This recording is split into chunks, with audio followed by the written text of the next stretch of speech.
sema Juge 11. Takamata mstari wa kwanza, wa pili, twende atakuwa tatu basi. Waamuzi sura yake ya 11 mstari wa kwanza, wa pili hadi wa tatu, tunasoma kwa jina la Yesu Kristo. Basi huyo Yefta Mgileadi alikuwa mtu shujaa sana, naye alikuwa mwana wa mwanamke kahaba. Gileadi akamzaa Yefta.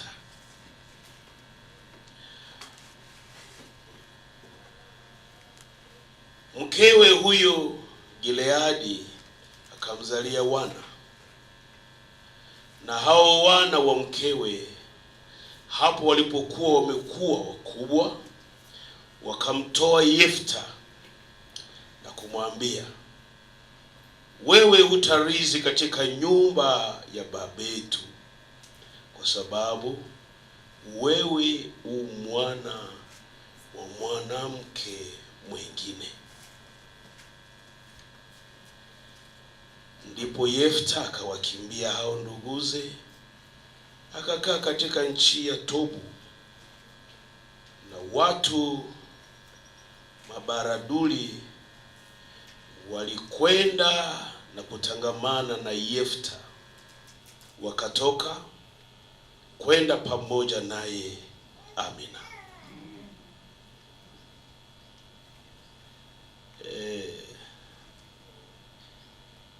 Najua kusoma maandiko haya, na kila wakati nafundisha kuhusu maandiko haya ninaogopa. Nitaka nisome hiyo shairi ya kwanza tu kwa lugha ambayo unazoea sana, Kifaransa.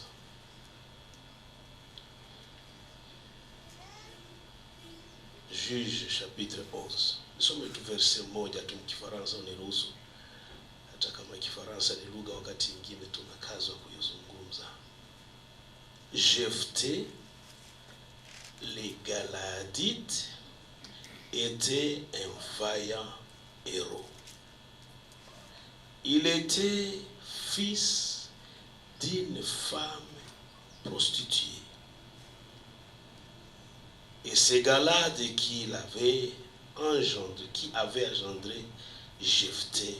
Amen.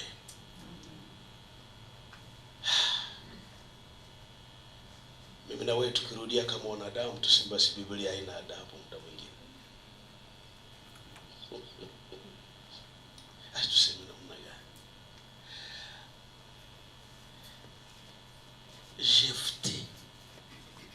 Wanaanza kwanza na sifa zake, si vile? Sifa zake. Vaillant héros. Shujaa. Lakini Biblia inamuonesha sasa yeye ni nani? Biblia inamuonesha yeye ni nani? Naye alikuwa mwana wa mwanamke mmoja kahaba.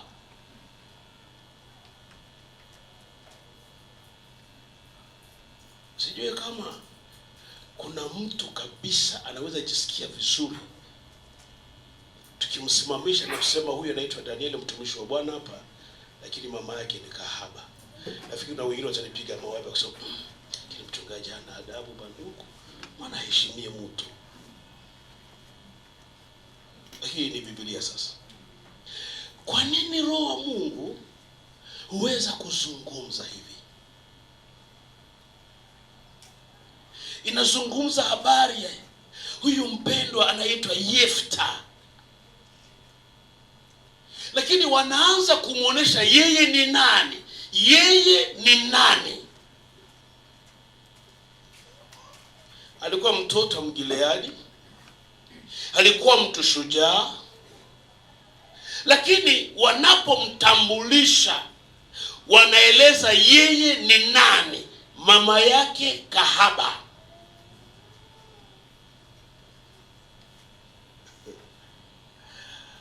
Unajua tunaposema kuomba,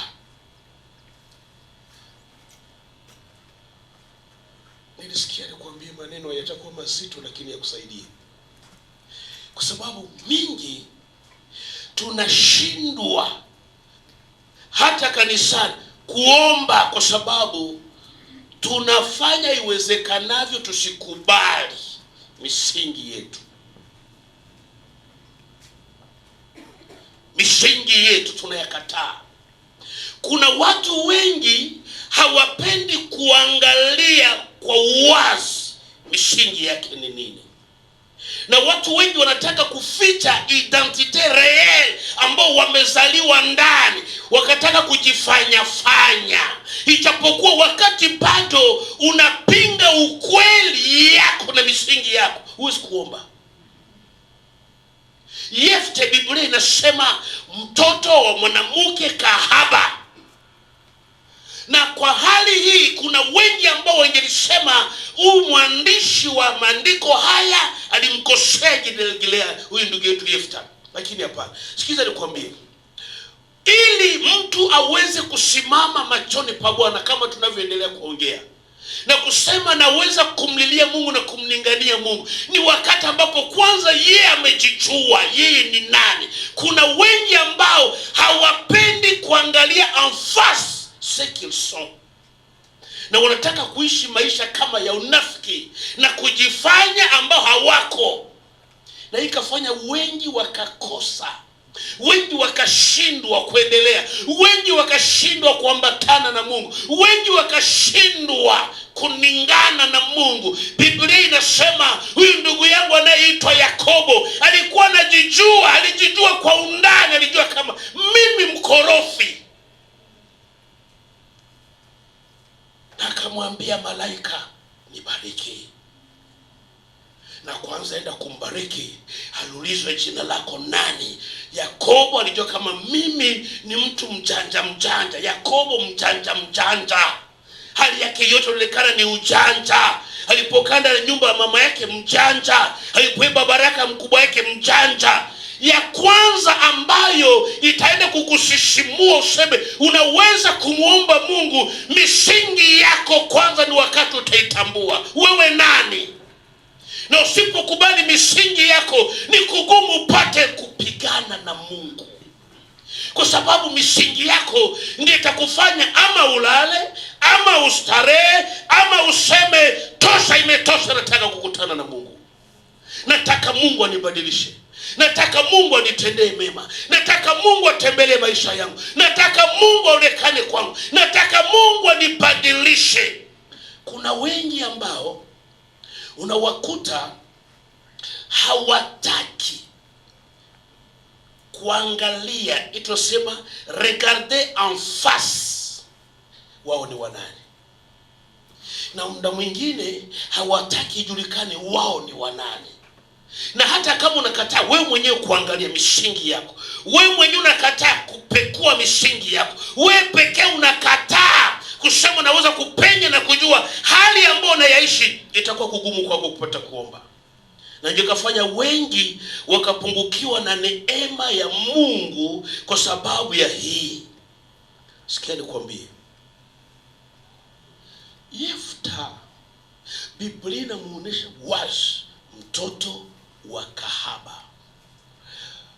Unajua, tena ninairudilia sana katika sisi wa Afrika, mara nyingi misingi yetu, hata kama tunaingia ndani ya Mungu, tunaingia wakati mwingine na uzembe fulani. Tunakataa sana kuchimba misingi yetu. Umekomaa, unajua namna ulivyozaliwa, lakini wacha nizungumze tu maisha yako. Ulikomala, kama bayapiga kindingi kwenu hamtakula. Ulikomaa, kazi yenu kila siku ni kutwanga mindi ya mandrakwa ndio kupate kuishi. Ulikomaa myatima, ulikomala ndani ya nyumba ya shangazi yako, kazi yake alikuwa anafanya nini? Kuushisha pombe. Ulikomaa kwa mama yako mloko, hakuolewaka, alikuwa kahaba. Ulikula chakula ya ukahaba, ulivaa manguo ya ukahaba, ulisoma na franga ya ukahaba ya mama yako mdogo. Lakini pamoja na haya yote, Mtu anaokoka, anaingia katika hekalu na anataka kufanya kama kila kitu kwake kiko sawa. Hamna. Hamna. Ulijua namna gani kila asubuhi mlilamkia na tatia yako kuwafumu? Muda fulani ukaokoka na ukaona kama inatosha, mimi nimeshaokoka basi nene. Unasahau mara ngapi uliogwa ama ulioshwa na wafumu, vingapi ulikula, vingapi ulijipaka, na unafikiri tu maisha ingia inatosha. Sikiza nikwambie, misingi ambayo tulizaliwa ndani yaweza kuwa kuta au yaweza kuwa viziwizi kubwa tupate kuingia na kwenda kuteka uhuru hii ambayo Yesu anasema ili furaha yenu iwe kamilifu. Itaonekana kama bado tujaomba, kwa sababu kuna vitu ambavyo vimesimama kwetu na ambavyo tulikataa kuviangalia ama muda mwingine kuvikubali. Nakumbuka muda fulani wakati mimi nimepata mke, kakaa naye nikamwambia, sasa sikiliza nikwambie, mimi sina urithi wote. Toka baba yangu hakuna ninachokingojea. Baba yangu alikuwa ni baba aliyetupenda. Nilimwona shujaa akipambana na maisha ili tupate kuishi, lakini katika kupambana kwake sikuona kitu aliandaa akasema hii itakuwa mtoto wangu fulani. Sasa hapa unapokubali kuolewa na mimi, kubali unaolewa na mtoto wa maskini kimwili, lakini katika ufalme wa Mungu mahali ambapo nimeingia mimi ni tajiri. Na sasa jiunge pamoja nanyi tupigane. Misingi ya umaskini ya kimwili mimi nimeikata. Na hapo sasa tukaanza vita ya maombi. Kuna wengi ambao muda mwingine unawaangalia, ukisoma hata misingi yao unakutana ni ya taabu, mateso, masumbuko, na muda mwingine ukimwangalia katika hali ya kiroho unakuta huyu mtu iko anachezea ndani ya vifungo vya kila aina. Vifungo vya kila aina. Sikiza nikwambie, ulimwengu wa roho una vyake, na ambavyo ukivikataa, sikiza nikwambie, vinaweza kukuletea shida na matatizo mbele. Wacha twende Biblia. Kuna maneno ambayo nilisikia niongee pamoja na wewe asubuhi ya leo, yatakuwa mazito lakini upate kuyajua. Mama, umeolewa, sawa. Umeokoka kuingia kanisani, sawa, lakini usisahau misingi, identity yako. Umeolewa na nani? Unaishi na nani? Hapa muda mwingine unaona kama ndio nazungumza kuhusu habari za kuomba. Namna gani utaomba furaha ya Bwana iwe kamilifu ndani ya maisha yako, ndani ya nyumba yako, kwa ukoo na uzao wako. Namna gani utakavyosimama pale. Jana tulizungumza namna gani utaleta ukoo wako chini ya damu ya agano na kuwapatanisha pamoja na Mungu, kuwachomoa chini ya kila kusudi mbaya yote ambayo ingilikuwa pamoja nao. Dunia, acha nikwambie, na nataka utie mkichwa, dunia haina huruma, na dunia iko mbaya. Na usifikiri kama kuna siku dunia inaweza kukusikilia huruma. Hamna. Hakuna. Ukicheza na dunia na kukamata mambo ya dunia kawaida, sikiza nikwambie, utaangamia na tena utaangamia. Nikupe mifano 4 ndani ya Biblia, lakini nitasimama kwa moja tu. Dunia inapokupangia, haikupangii kwa kutakia mema. Isipokuwa baba yako au mama yako, ambao muda mwingine anajua tabu ya wewe mtoto wake, ndio muda mwingine anaweza kukuangalia kwa huruma, baba yako au mama yako. Lakini dunia haiyapangia mema.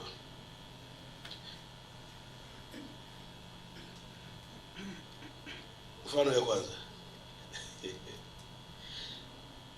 Daniel katika Biblia. Daniel kapata neema, kakubaliwa machoni pa Mungu, lakini dunia haikumpangia mazuri. dunia haikumpangia mazuri. Nataka nikuoneshe tu wapi kwenye dunia inaweza kuweka.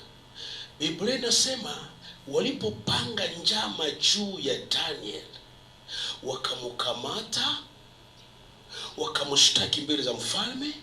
Hukumu ya mfalme ilipotolewa, Daniel alikamatwa kuwekwa ndani ya shimo la simba. Haikutosha kumweka ndani ya shimo la simba, lakini wakaweka jiwe kuu kwa tundu ya nini? Ya shimo. Na tundu hii ikapigwa muhuri. Danieli sura yake ya 6.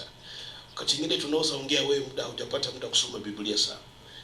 Nataka nikupe tu haraka mifano ya watu 3-4 ya kuona namna gani dunia inapopanga kwa ajili yako, na ikipata neema kukamata kwa mkono, ni kufunga kabisa usionekane. Danieli sura yake ya 6 tafadhali. Danieli sura yake ya 6, wacha tusome mstari itakuwa 17, 10 na ngapi hapo? Danieli sura yake ya 6, nisome mstari wa 17. Biblia inasema ama tuseme wapi? Tuanze 16. Basi mfalme akatoa amri, nao wakamleta Daniel, wakamtupa katika tundu la simba. Mfalme akanena akamwambia Daniel, Mungu wako unayemtumikia daima, naye akutakuponya. 17 ndio nitaka simama. Likaletwa jiwe, likawekwa mdomoni mwa lile tundu, naye mfalme akalitia muhuri kwa muhuri yake mwenyewe na kwa muhuri ya wakuu wake, lisibadilike neno lolote katika habari za Daniel. Ulimwengu unapopanga kusudi ya kuteka maisha yako wala kuiangamiza, haijapanga juu. Haikutosha mtu wamtupe ndani ya shimo la simba, lakini ilitaka tena iwekwe jiwe juu ya tundu. Na haikutosha jiwe tu, tena wakapiga muhuri. Kwa sababu kuna vitu vingine tunafikiri kama vinakuja tu rahisi tu. Unajua basi unajua tu ilikuwa muda tu fulani nilipitiaka ile. Unajua wakati mwingine haujue nini iliyofuatana ndani ya Biblia au na ndani ya utawala. Kuna kuwa vibarua 4. Ya kwanza ni ile mnaita le loi. Ya pili kuna kwa ile kitu tunaita le décret. Ya tatu kuna kwa kitu tunaita le précepte. Nafikiri le précepte. Na ya 4 inakuwa ni kitu tunaita nini? Ya kwanza tunaita le décret, le loi, les ordonnances. Voilà. Kuna kwa le loi, les ordonnances, les décrets et les préceptes. Hivi vitu vinaandikwa kufatana na utawala namna gani unapangwa au vyeo katika ulimwengu wa uongozi.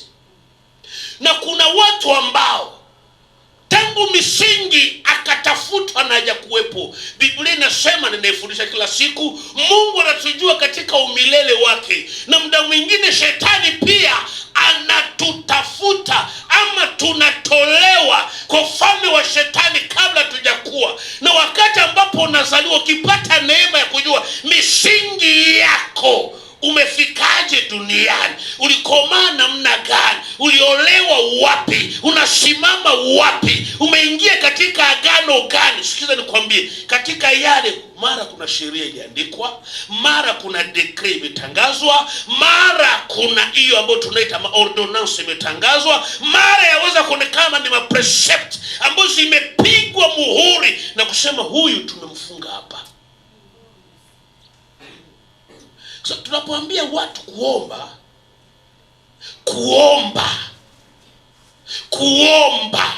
ili kuomba ambayo si kuomba ya kawaida. Ikiwa Yesu alitazama mitume na kuwaambia, jameni hamjaomba, lakini ukiangalia mitume mara walijiona wenye heri kwa sababu waliitwa rafiki ya bibi ya bwana harusi.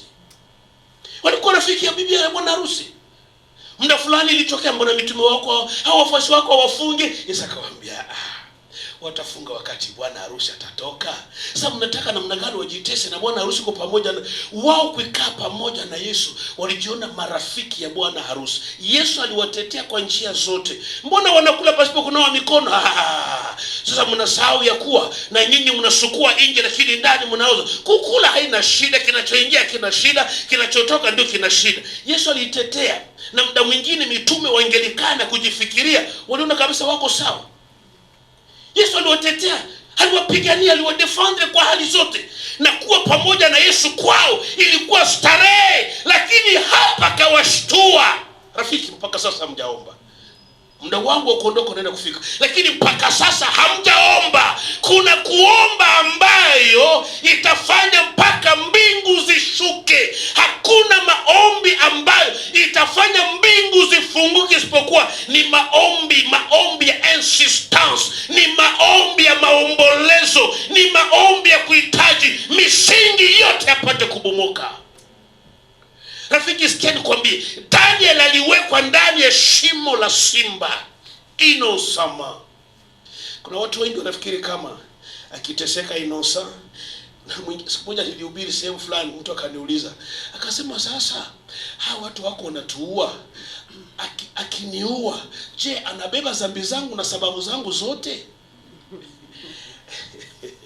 Labda sikia nikwambie, ukipata bahati mbaya unachinjwa na hawa wa IDF, unakufa na dhambi zako. Utakufa kwanza mubaya, na kuzimu naenda, na utateseka milele. Sana niua maana nabeba sababu zangu. Naambia bongo yako, kaya zibeba. So kuna watu wanafikiri kwa sababu niko innocent, Mungu anajua, na nataka kujifariji mu innocence. Sikia nikwambie, uone unaweza jifariji innocence, lakini ni upungufu ya akili yako. Ni upungufu. Ndani ya shimo la nini? La simba. Walikuwa na uhakika kama akianguka ndani ya shimo la simba, baada ya kuziacha njaa siku 7 zitamwangaliza. Lakini wakasema, na kusudi onekane kabisa kama nafsi wala roho yake isieshape, na hapa kumlango wa shimo tuweke lijiwe. Wakaweka lijiwe, na juu ya lijiwe ilitaka itangazwe. Unanifuata pale? Itangazwe sheria, mfalme piga muhuri, isibadiliki yote ambayo tumepanga juu ya mtu. Wakubwa mkuja nao wanapiga mihuri yao. Kuna watu wanafikiri kama niko innocent, basi mimi nitaka nizaliwe mtoto wa kahaba. Yule Yefte sio anamtaa pale, basi mimi nitaka nikomale mfamie yenyewe eliko kwa masikini, basi mimi ndio nilitaka nikwe mbunyumba ya hivi. Sasa hii ni masemi mwa ya upuuzi kabisa. Hii nitakuangalia machoni pa Bwana na shetani anafurahi. Sikiza nikwambie, uwezo utakao kuja kumponya Daniel na kinywa la simba, uwezo utakao kuja kuvunja sheria iliyotangazwa ya kifalme na wakuu wa nchi ya Babylon juu ya Daniel katika shimo la simba. Hii sio uwezo ambao umekuja tu hivi. Haikuje tu hivi kwa uzembe. Hapana. Niachane na Daniel, niende wana ni mwingine. Huyu akaitwa ndugu yangu Lazaro. Sio mjua Lazaro? Kaka yake na nani? Na Martha na Maria. Mauti ikakuja ikaleta magonjwa. Wakampigia Yesu, ule mtu ambaye unampenda. Napenda hii, ni mimi naitaka sana kwa Kiswahili yangu. Umpendaye hawezi. Unajua unaweza jifariji na kusema Yesu ananipenda, lakini usipoingia bozindo shetani hatakuachia muda. Mauti itakubana tu. Unanifuata vizuri pale? Sija kuogopesha, lakini nataka kukuamsha. Wakati unasema unaomba, jua unaomba.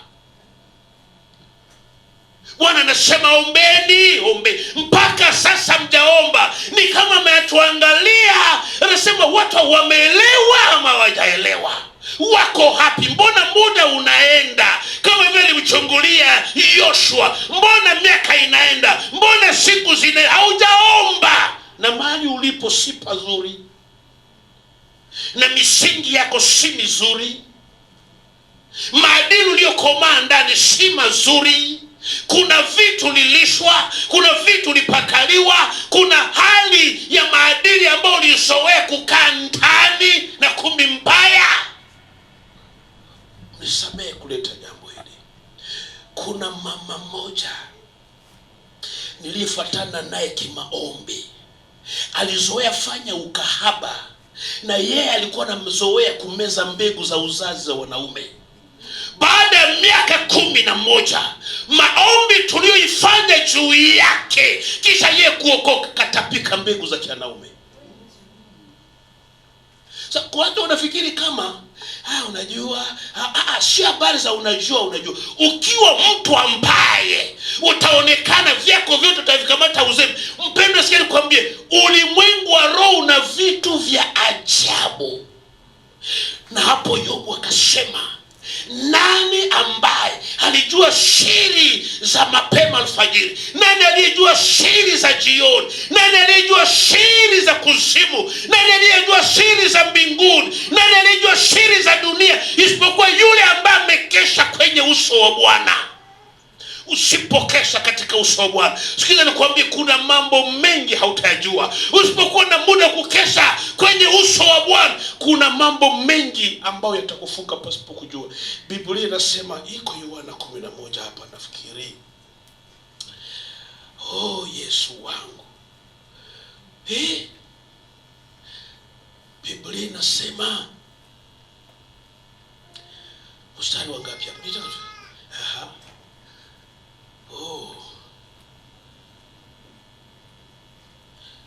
Basi mtu mmoja alikuwa hawezi.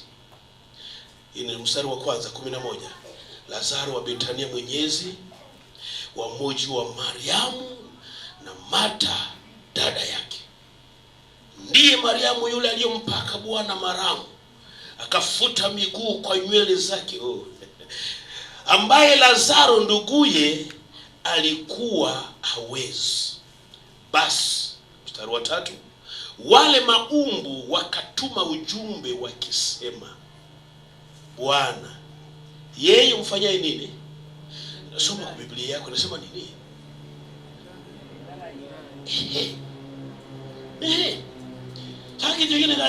Yesu ananipenda. Yesu anipenda. Yesu anipenda. Yesu anakupenda sawa, lakini sikiza nikwambie, tatea yako soli za luwaka bali kuna kushaka na ka6.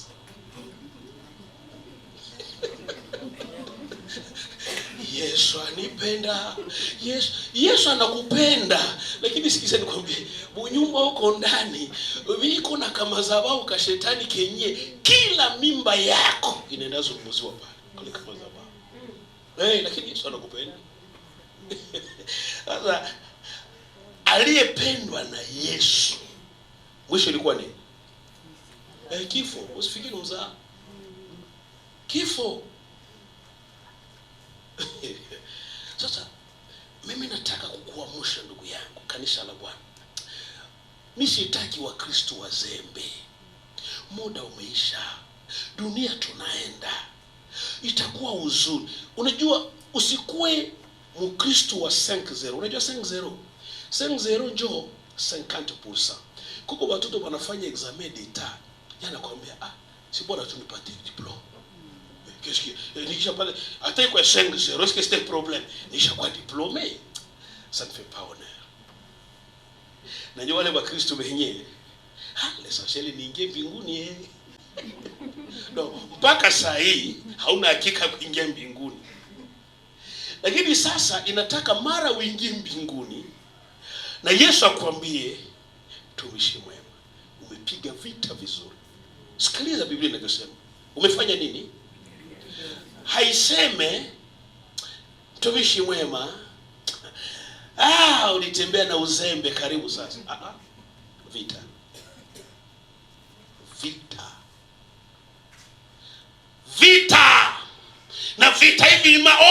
maombi.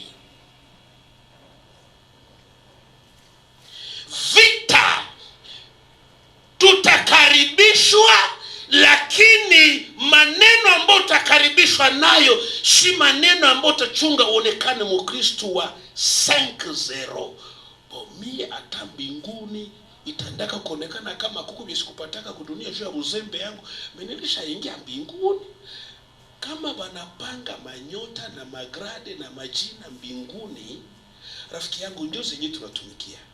Tumemwamini Yesu Kristo, haki ya kuingia mbinguni tunayo. Lakini sasa kama unaniona mimi nahubiri, kama nachunga utakaso, kama ninaomba, ni kwa sababu nikomboe, niteke vilivyo vyangu, niingie mbinguni kama shujaa. Haleluya. Toka Mkristo ya 5-0. Na kama ungali pale, ungali chini sana. Sasa uniambie, ungali wewe unapigania tu 50% juu ingie mbinguni. Watoto yako, kizazi ya baba yako, kizazi ya mama yako, ndugu zako, rafiki yako, ule mwe mnapiga naye sango, utamfikiria kweli wewe kwa 5-0? Problemi ni ingie mbinguni. Yoza mimi tu kama tu mdaweza ingia inatosha. Hii ni uzembe sana. Hii ni uzembe kabisa. Na hii ndio yenyewe wakati mwingine Yesu anaangalia watu, anasikia hasira. Mko wapi? Mnasimama wapi? Mnaenda wapi? Ombeni, ombeni, mbona mnalala? Ombeni, ombeni. Furaha yenu nataka kuifanya kamilifu. Kamilifu. Umpendaye hawezi. Kaka, usijifariji munyimbo za Kodime. Inataka usimame sasa kama inavyofaa. Wakamwambia Yesu, umpendaye hawezi.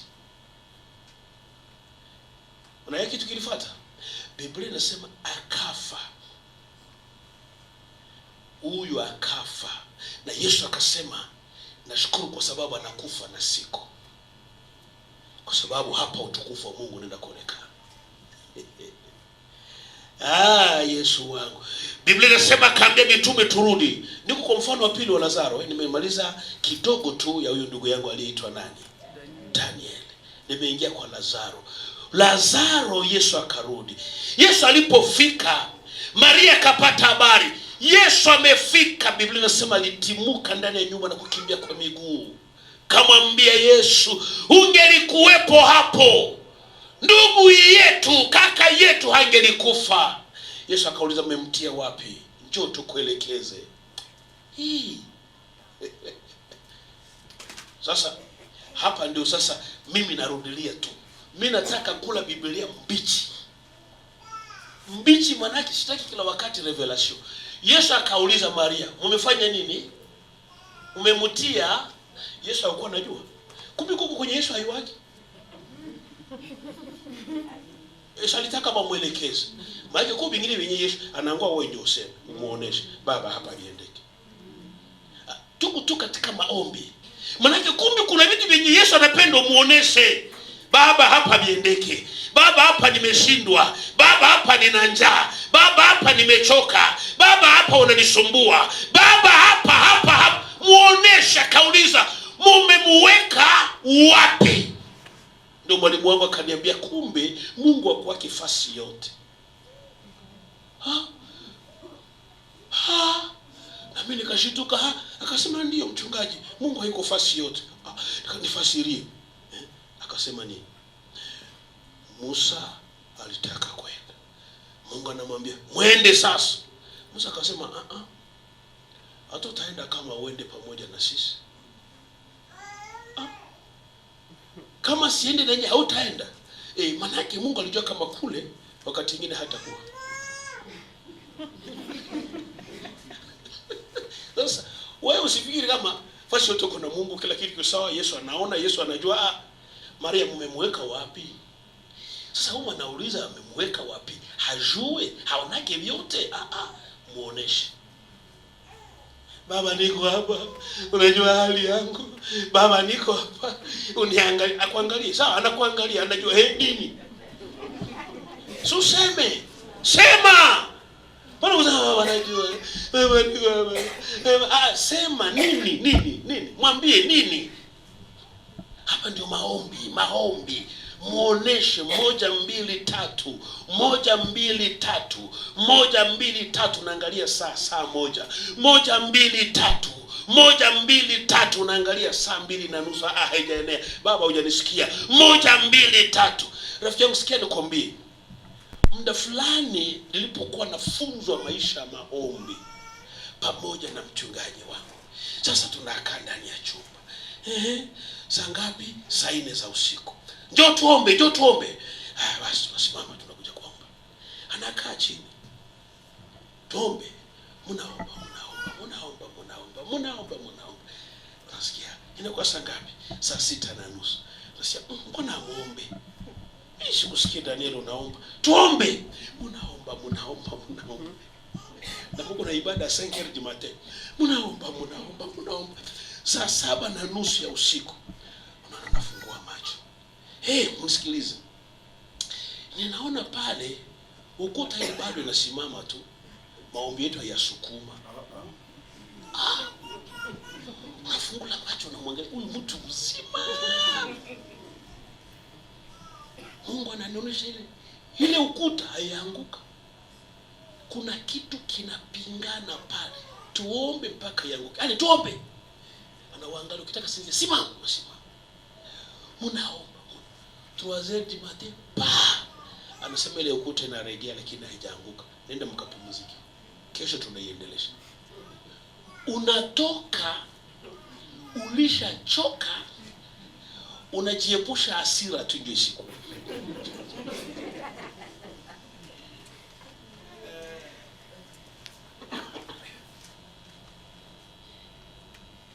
Wakampeleka Yesu. Walipofika na Yesu, hapa ndio tumemweka. Biblia inasema Yesu akalia. Yesu akalia kuonesha huruma yake na kujiunga na huzuni kwa Maria na Martha. Biblia inasema waliozunguka wakaona, wakasema analia. Mnaona jinsi alikuwa anampenda. Na wengine wakasema Samufufue. Yesu watu wote wanafufua kama sasa anafufua kama Samufufue. Yesu akasikiliza historia, akalia. Neno la kwanza, ondoweni jiwe. Kumbe alikufa na kisha kuweka mkaburi tena na tutina lijiwe asitoke yake huko. Hakuna huruma. Nimeenda asiste kumaziko mwa ngambo ya Aru. Ndio nikaogopaka. Wanachimbaka shimo. Wanaijenga kule chini. Kisha kwa shimo 3 metre. Wanakutia kule ndani. Kisha wanakule beto ya kwanza. Kule ndani. Beto ndani kule wanakule beto ya kwanza. Bakisha kule ile beto wanaacha hii parti yote ya yulu wazi. Sasa nyewe mnakwenda kuya kuangalia mwenye alikufaka juu, nyewe mlichelewa kilio, mnakwenda fika pale kukaburi. Mnaona beto ndio kule ndani. Kila mtu anaangalia, basi unapunguza machozi yako naenda. Na wakati mwingine wanatengeneza hii makiti wanatia pale, inazunguruka kaburi, nyewe mnakiaka pale unafuata angalia. Bwana Mungu ndio beto. Wanakuambia iko kule chini. Sasa ile ni beto ya kwanza. Sasa 40e jour bana kule beto ya pili.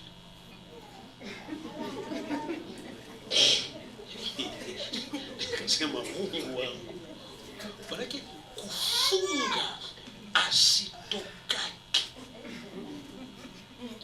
40e jour banaleta tena mabeto. Banachanga beto. Kwanza banajaza ile parti yote yenye bakia vidi karibu kama ni 2 metre. Banaimwanga ndani beto. Kisha banakule dale tena hapa yulu. Maki ubakie kule usitokake.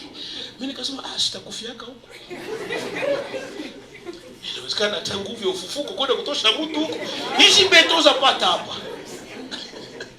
Na nguvu ya ufufuko inaweza kutosha mtu huko. Bana kulea kwanza. Kisha ya pili bana changa beto bana mwanga ndani. Kisha tena pale bana kulea ndani. Utatoka kama ule wewe. Acha habari hizi wewe. Kukufa. Sasa nikaangalia sasa sitakufiaka huko, siwezi kufia huko. Huko bado sikaa mbaya.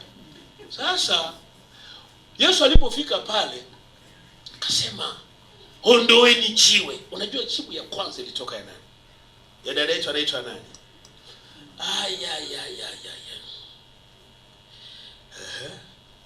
Nataka nisome mstari. Kwa mstari wa ngapi hapo Yesu akamwambia Yesu akasema sawa. Okay, nimesadiki.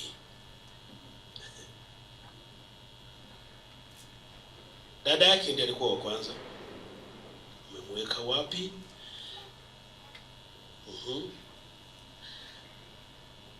Ondoeni lijiwe. Mstari wa 13 Yohana sura ya 11. Yohana 11 mstari wa 13 nasema hivi. Yesu akasema liondoeni jiwe. Martha dada yake yule aliyefariki akamwambia Bwana, ananuka sasa, maana amekuwa maiti siku 4. Walishaamini kama Yesu yote ambaye anaweza kuomba Mungu yawezekana. Walishaamini ya kuwa Yesu ndiye uzima na ufufuko. Lakini inapofika Yesu anasema ondoeni jiwe, wanasema ananuka, msimtoe. Wao ndio wa kwanza. Sikiza nikwambie, Yesu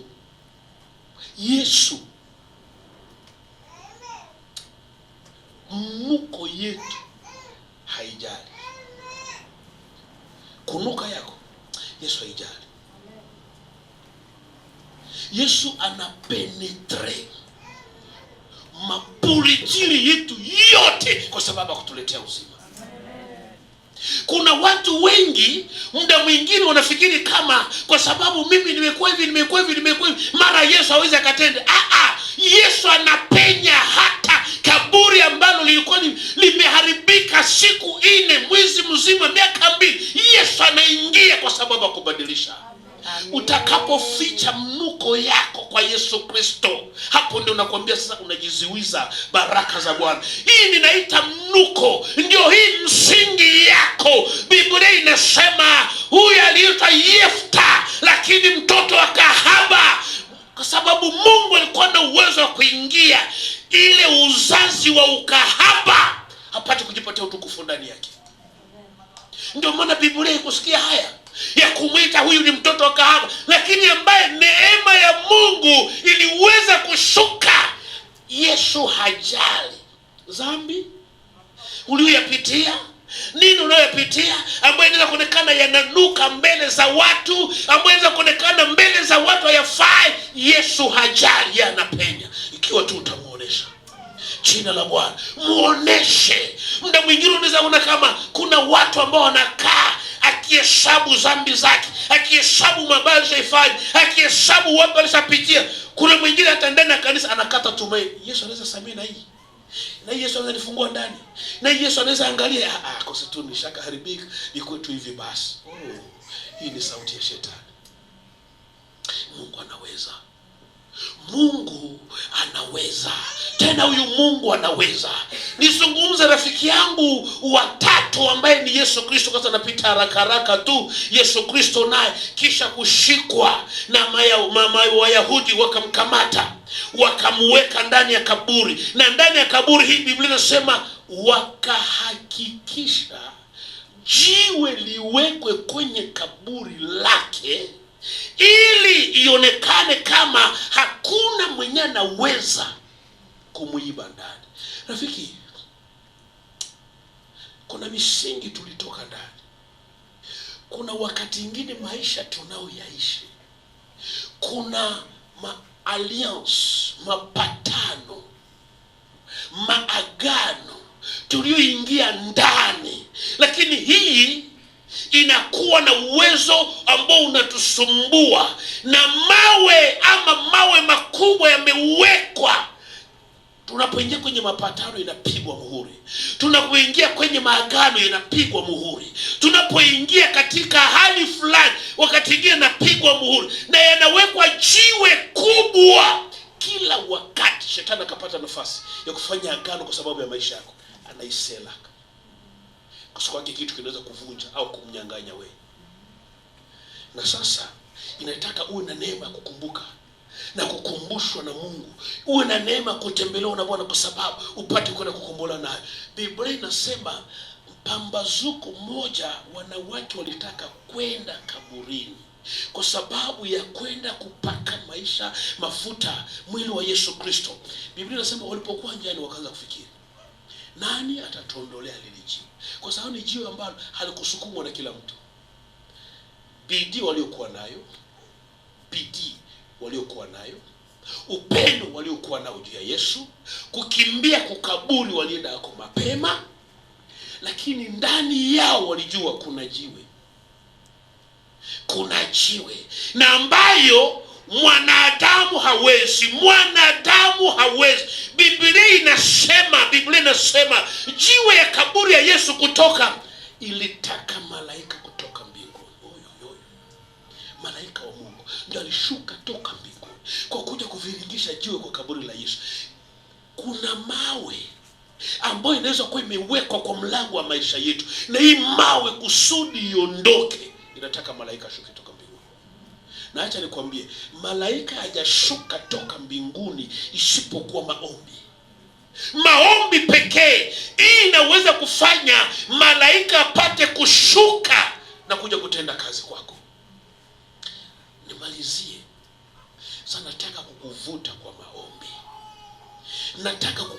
maombi. Lakini niseme nini? Sikiliza shairi hii. Nisikia Bwana nani? Malaki sura yake ya ngapi? Ya kwanza. Malaki, kitabu ya mwisho ya Agano Jipya, sura ya kwanza, mstari wa 9 ama 9.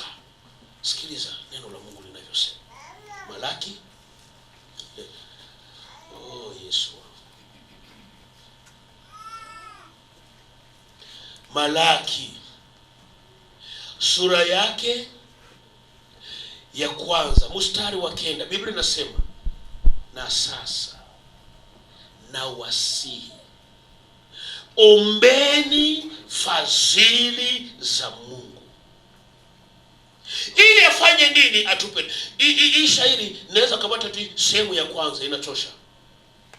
Na sasa na wasihi, ombeni fadhili za Mungu ili atupe neema. Ombeni fadhili za Mungu, ombeni rehema za Mungu, ombeni wema wa Mungu, ombeni matendo ya Mungu, ombeni huruma ya Mungu, maana anaweza kutupatia tena neema. Rafiki yangu, sikia nikwambie, kumbe yaweza kuonekana mtu anaishi na maisha ambayo unayaishi umepungukiwa fadhili za Mungu. Unaweza kuishi kumbe hamna neema ya Mungu katika maisha yako kwa sababu ya misingi yako mahali ambapo umetolewa. Yawezekana fadhili za Mungu zikose katika uzima wako kwa sababu ya hali ya maisha ambayo kila siku unaendelea kuicontracte. Na hapa nahitaji neema ya Mungu ipate kwenda kusaidia. Kuomba, Biblia inasema kuomba. Na sasa na wasihi, ombeni fadhili za Mungu. Rafiki yangu, kuomba fadhili za Mungu ni kusema kuna wakati yule kujitambua kama hapa Mungu asipokuja sitatoka hapa. Hapa Mungu asipokuja kunisaidia hakuna ambacho kitaonekana. Hapa Mungu asipojifunua hakuna kitakachoonekana. Hapa Mungu asiponitembelea hakuna kitakachoonekana. Hii ni mfano ya rafiki yangu ambaye nitaka kumaliza naye, ambayo itatuingiza sasa katika maombi ili twende tuombe fadhili za Mungu. Hii ni wewe. Ukisikia unaweza kuomba fadhili za Mungu, haleluya.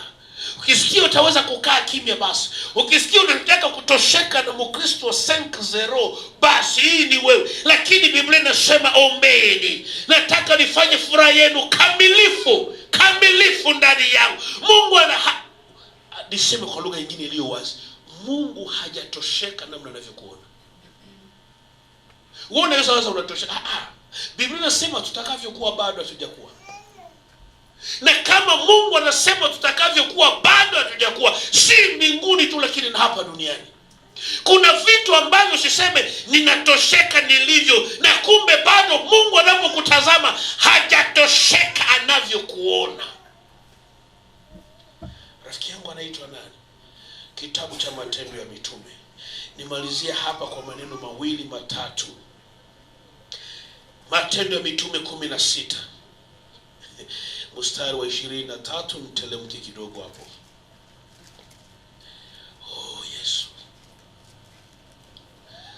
Dunia, rafiki yangu, haina huruma. Huyo alikuwa ni Yefuta. Kwanza, hakutaka kuzaliwa mtoto wa kahaba. Ya pili, alipokomaa ndugu zake wakamwambia, hapa hauna lolote, toka. Haiko milioni itakaa kuzaliwa, wewe toka hapa, tuna haja na wewe. Kuna watu ambao wanaishi kutupwa, ile tuliita reje.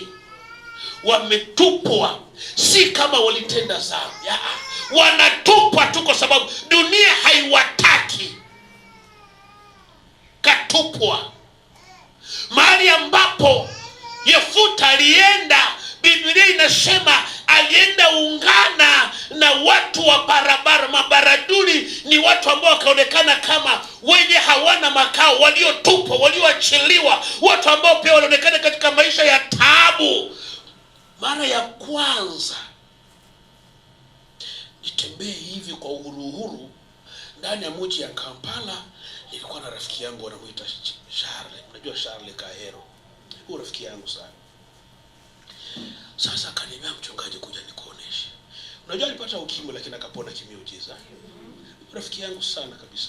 Tena yeye aliandika kama invitation yangu ya marriage.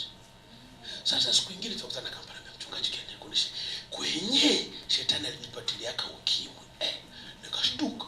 Nikasema, unioneshe tu kwa mbali. Mimi nikaogopa mara moja. Sasa kuja nikuoneshe shetani mbaya. Kanikamata. Tukaenda naye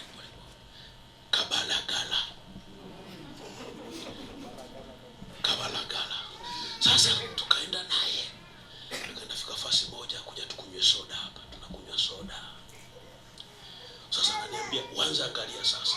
Sasa yeye macho yangu iko wazi, ya roho na ya mwili kabisa. Usifikiri siogope hapa. Akasema, "Wanza angalia." Sasa watu wanapanda, wanaingia, wanatoka, wanaingia, wanatoka. Sasa unaona hapa, akaniingiza mpaka kwa ile hotel. Sasa mchungaji, kuonesha, tukaingia hoteli moja kubwa ya etage. Watu yani kama kuzimu. Hotel kubwa lakini makoridoro yote ya ndani mpaka juu iko kagiza moja hivi. Kamwangaza mwaka kuzimu. Kamwangaza moja kuzimu. Manake benye biko ndani habajuani kisura lakini wanajuana kiroho. Sasa ukimwangalia kusura utamkimbia. Lakini kiroho kila kitu kiko sawa. Unaweza kukuta kule kuna Aisha komala saa tate yako au saa mama yako, ukimwangalia kusura utakimbia. Lakini kiroho naambia hapana, tuko tunasherehekea tu ulimwengu wetu wa shetani. Sasa kagiza akaniambia, unaona ndani huko ndio nilipata ukimwi. Lakini Mungu mzuri ameniponya. Nikashtuka. Tukaenda tukakaa pembeni tukaomba. Nikaombea ile mahali, nikasema Mungu. Sasa ananiambia, unaona hapa? Kwa hiyo sasa tunekala hapa. Na ndio kishi ukimwi. Sasa hivi kuna watu wanaambukiza ukimwi humu ovyo kama vile nilivyoambukizwa. Sasa akaniambia kitu kimoja. Akaniambia, unaona hapa unaweza kuja tu unasema mimi natafuta masika. Wewe sema tu masika. Ata haulete address au masika nani. Watakwambia unatafuta masika ule wa kudele numero combien. Maana ukitaya tu mimi nataya masika kwa sababu masika ni mingi, si hivi ndugu yangu. Lakini sio natayaka tu. Mapepo zinajuana. Maana ni kusema banaweza kuangalia tu. Sio nasema natafuta masika, ni kama hapa katikati kuna pepo mara moja inatosha ndani yako identity ya ule masika. Sasa kule watoto wetu wengi wa Butembo, wengi wanaangamia pale. Wengi, tena wengi wanatesekea pale. Na sasa akaniambia hapa watoto wetu wanapotea hapa, na wote mwenye hutakuwa unaona tena nyumbani kule. Yeye washakiazamia. Wakati atachoka pale, rekuru ya mwisho ni kulaki. Kumwingine pembeni ya maji kula, anaweza kula sasa mafuta ya samaki, haishi siku 2 siku 3. Tukaenda sasa kule kulaki village sasa ya baloba ya samaki. Akaniambia kila mtu mwanaona uko na mlomba foto yake ya miezi 6 iliyopita, utakuwa na shanga. Na ni kweli. Unaona mtu jambo dada, yangu wazima, habari ya maisha huko, tuko salama. Mko hapa niko hapa na mwaka mmoja. Mungu asifiwe. Unaweza nionyesha foto yako ya miezi 6 iliyopita. Utaona utofauti ya ajabu. Utaona utofauti wa ajabu. Sasa hapa tunaposema kuomba. Rafiki, hii neno ombeni, kuomba, sijue Mungu anaweza kuifanya itoke ndani yangu ingine na roho yako namna gani kusudi ile. Lakini acha nisome kwanza hapa. Tutaendelea na ushuhuda baadaye kwa sababu muda wa kuomba nene. Tuko kwa rafiki yetu hapa. Mitume. Tulianza mstari wa ngapi hapo? 16 si tulisema? 20 na ngapi?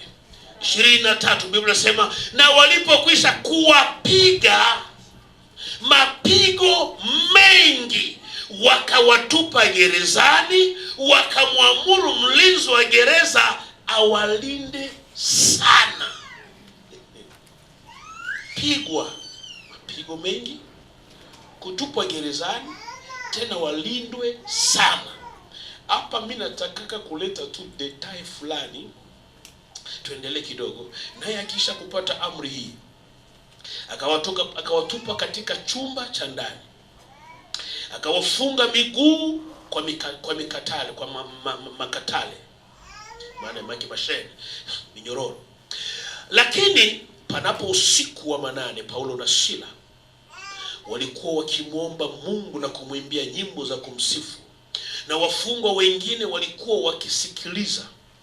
Ghafula pakawa na tetemeko kuu la nchi, hata misingi ya gereza ikatikisika, na mara hiyo milango ikafunguka, vifungo vya wote vikalegezwa.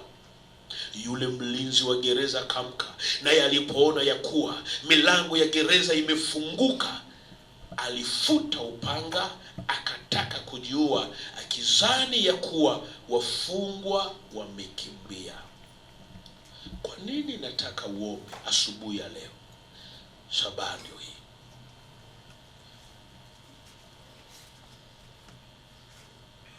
Mara misingi yetu tulivyozaliwa, ukoo wetu, mara agano tulioingia ndani katika ndoa, mara kazi tunazozifanya, mara urafiki tuliotembea ndani, mara kutokuamini tuliotembea ndani, na kama sio sisi, mara tuombe kwa sababu ya wana na vizazi vyetu. Nini iliyotokea? Imesemeka ya kuwa Paulo na Sila baada ya kushikwa bule, narudilia neno yako, bule, innocent. Kwa sababu kuna Wakristo wengi wanafikiri kama kuwa innocent inatosha shetani auache. Hata kama uko innocent, shetani akitaka kukuzuru atakuzuru. Wakatupwa gerezani. Hebu sasa tuanze gerezani. Biblia inasema wakawaweka kwenye chumba cha ndani. Ndani ya chumba cha ndani, mahali ambapo waliwekwa, haikutosha. Ni kusema gereza tunavyojua inajengwa, inakuwa na geti kubwa. Baada ya geti kubwa kuna kuwa uwanja. Baada ya uwanja kuna machumba mbalimbali. Baada ya machumba mbalimbali kuna ile tunaita chumba cha ndani. Ndiposa wakakamata hawa, wakawavusha geti, wakawatusha ndani. Vyumba vyote vilikuwa, lakini wakapeleka kwa chumba cha ndani. Iliyofuata, haikutosha wakuwe ndani ya chumba cha ndani tu na waachiwe hapo. Na minyororo tena kwenye mikono na miguu. Minyororo kwenye mikono na miguu. Ndani, chumba cha ndani. Chumba hicho cha ndani kina mlango yake kikafungwa. Mlango ya vyuma yakafungwa. Na baada ya hapo sasa, tena huku nje kuna milango. Lakini Biblia inasema na hata walikuwa wanafungwa huko ndani huko mikatani. Ukirudi kwa ndugu yangu huyo anaitwa sasa Petro, yeye alipofungwa tena mikono na miguu na minyororo, wakaweka tena askari wa kumchunga huko ndani. Askari wengine ndani ya gereza, ndani ya chumba, anafungwa minyororo ndani ya chumba ambacho kinafungiwa. Tena ndani ya kufungwa huko kuna maaskari ambao wanamchunga. Kuna viwango fulani ambavyo shetani muda mwingine hataki kukupoteza. Anaweza kuingilia ndani. Akikukosa wewe kiinje, anaweza kuingilia ndani. Ataingilia ukoo wako, ataingilia uzao wako. Akikosa uzao wako, ndio ile tunaenda kusema minyororo. Anaweza kukufunga hata mikono, usiweze kufanya vitu na kufaulu katika maisha yako. Funga mikono. Basi kwa sababu nimemkosa kwa nje, nifunge mikono. Kila atakofanya kisifaulu, kisiendelee. Wala akishindwa mikono, basi nifunge hata miguu. Asisafiri, asione huku na kule, asiende kutwala na kupeleka. Unafungwa. Gereza, chumba cha ndani. Ndani ya chumba cha ndani tena minyororo. Tunaposema kuomba, Biblia inasema watu wakaanza kumsifu Mungu, wakaanza kumwimbia Mungu nyimbo za kumsifu. Na katika kumwimbia Mungu nyimbo za kumsifu, Biblia inasema wengine walikuwa wanasikia. Nakumbuka vita ya kwanza niliyoipata nilipookoka. Narudi nyumbani, nilala chumba moja na mkubwa yangu. Nikaanza kuomba kwa sauti, nikasema, Baba asante, umeniokoa.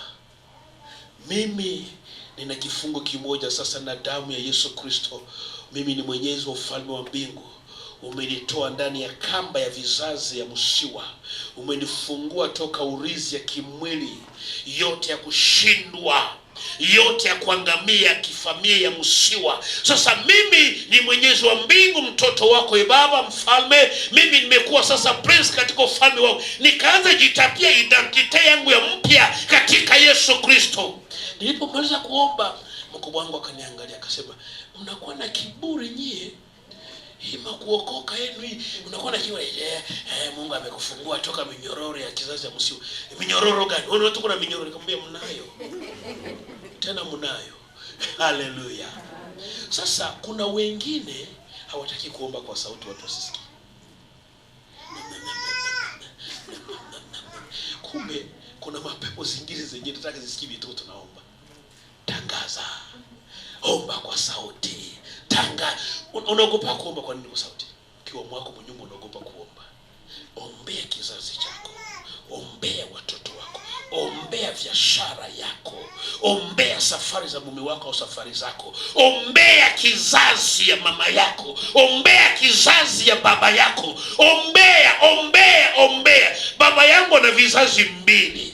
Ninapoomba kwa sababu ya familia yangu, ninasema Baba, ninatangaza uwezo na nguvu ya damu ya Yesu kukomboa kizazi ya baba yangu na ya mama yangu. Ninamaanisha kizazi ya baba yangu, kwa sababu baba yangu anaweza kuwa na watoto wengi. Naweza kuombea kizazi ya mama yangu, kwa sababu tumbo ambao tumetoka ndani kizazi ya mama yangu. Ndio maana ninataka kupenya ndani kwa kuomba.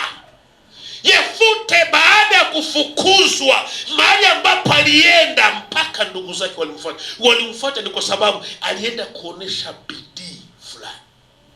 Rafiki yangu, kuna vitu havitarudia kwako isipokuwa umeomba. Biblia inasema Paulo na Sila walipoomba ghafula.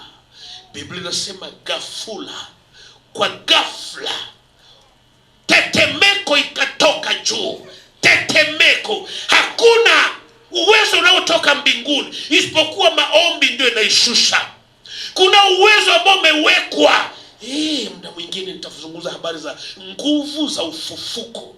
Biblia inasema ilikuwepo na nguvu za ufufuko zilizoshuka kwa kaburi za Yesu, ikaviringisha jiwe na kuliweka kando. Na zile nguvu za ufufuko mpaka sasa zimewekwa ataporte kwa kuambota mimi. Kuna uwezo ambao unaweza kufufua ndani ya maisha yako vile ambavyo shetani ameweka ndani ya kaburi na kaweka juu na kupiga muhuri. Kuna uwezo na nguvu toka Mungu ambazo zinaweza kushuka na kuweka huru katika familia yako. Jina la Bwana libarikiwe. Simama basi kwa miguu yako tuombe.